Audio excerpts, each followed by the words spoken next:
Hey guys, how you doing today? I know you haven't been around. Wait, I haven't been around. I've been busy. I don't know. Anyways, I just got done with the carbon arc. I tried to get somebody to film me, but nobody wants to. My guys, they just hate it because it's loud and annoying and whatnot. But of course, I don't have my flashlight either. You've seen this apparatus before on a couple months ago. Crackies. I took the plates off that somebody else had put on. I'm not going to name names, but somebody else put them on. And guess what? They never fixed the crack underneath. They never fixed the crack underneath. What have I told you guys? You can't just put a plate over the top. That's just not right.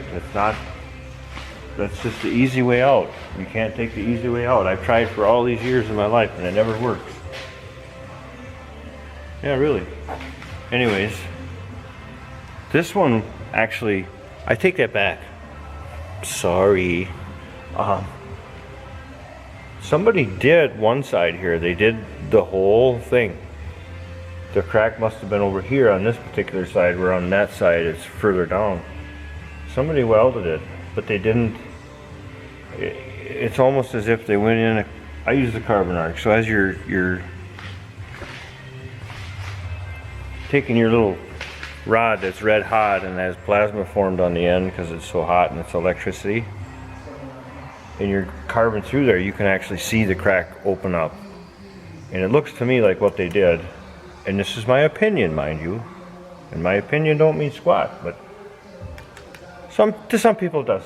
I can see cracks on the surface here, so I decided, you know what? I got these things and I got a welder to fill up the groove and I got a grinder. You know what the heck, that's what we do.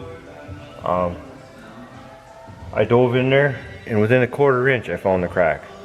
So what somebody did, this is a guess, is they ground in there as far as they could. They didn't go deep 100% like me. This is actually 1 1/4 inch, so 32 mil, 30, whatever, I don't care about metrics.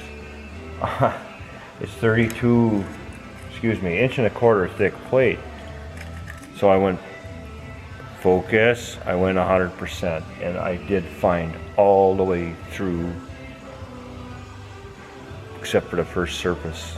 About a 1/4 inch, 3/8 maybe deep. Whatever my guess is a grinder would go in that deep. And then up here in the corner where you couldn't get in with a grinder, and down here the crack was still there. So my guess, my hunch, and I saw that crack on the face, I saw a line. Like when I do the dye penetrance stuff, I saw a line. And even up here. This looked perfect across here. And as debris was sticking to it, and I've told you this before, when you're grinding and you got metal dust around, it'll stick to the cracky. So I decided to go through there. That one was better. It was almost 100%, but it wasn't. And so it's gonna get redone. And then I'm going to plate this out like you saw in that previous way back video. So there's nothing really new. I just thought I would, here too. People don't believe me. That's how deep that, and that's rounded on the end. How thick that plate is. So anyways, we'll get her 100%. Get the new plate on, weld her up, put it all back together, and say, here you go, customer. So, alright, thought you'd enjoy that a little bit, even though, like I said, it seems like a rerun, but what the hell, you gotta do stuff for a living, so what the heck. Alright. Oh, hey, and guess what? The two guys that they did a really nice job, my guys, today. And I'll show you what I mean. Oops. I can't. Studs are in. No air gap. What we did the other day was, so the axle's back in, we've got new support housings like I showed you.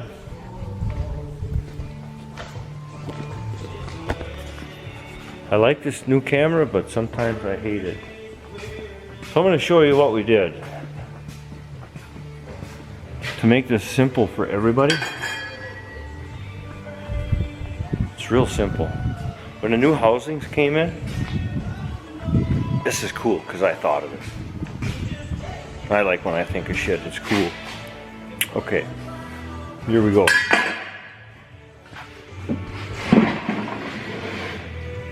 You know this was all wore out. I showed you that.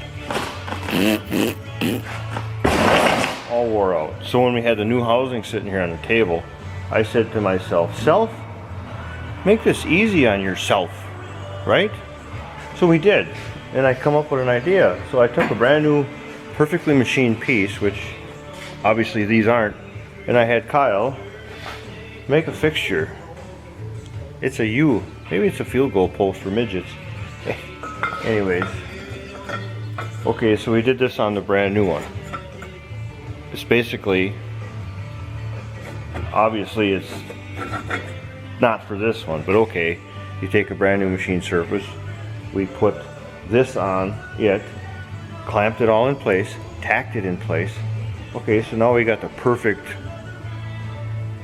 female part, let's say, the outside of that housing. And then I thought, well, hey, this is really smart. Or is it? I don't know.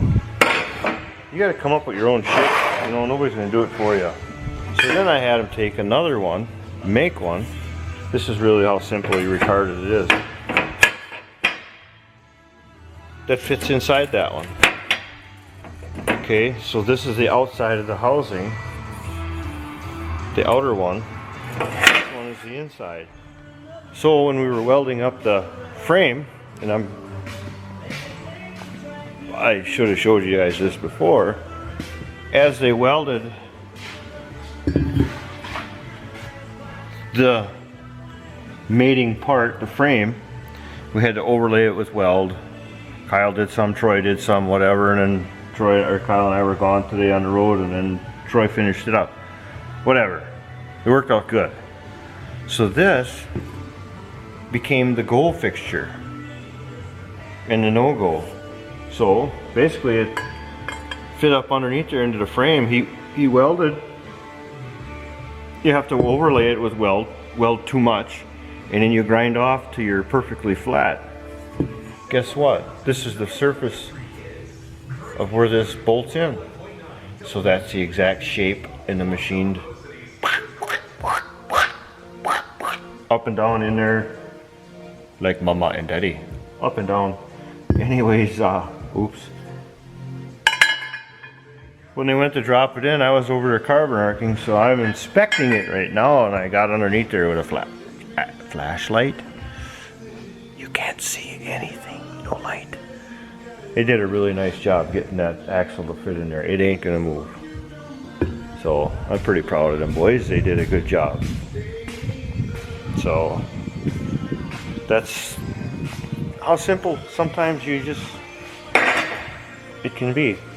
And I'm going to keep that in market, and that's going to be a template for, because you know, over the years these have not changed too awful much, the dimensioning of that NAF differential and axle support housing. So next time one comes in, guess what? I can just say, hey, yeah, we'll take care of it, weld her up, and then we'll put her in there. Yep. And off we go. Wisdom. Old age? I don't know. Anyways, that's what I got today. So we're making headway on a couple of machines here. And that's it. We'll talk to you later, folks. Thanks for watching. Thanks for subscribing and all the other good stuff. We'll talk to you later. All right, bye. See you later. Bye.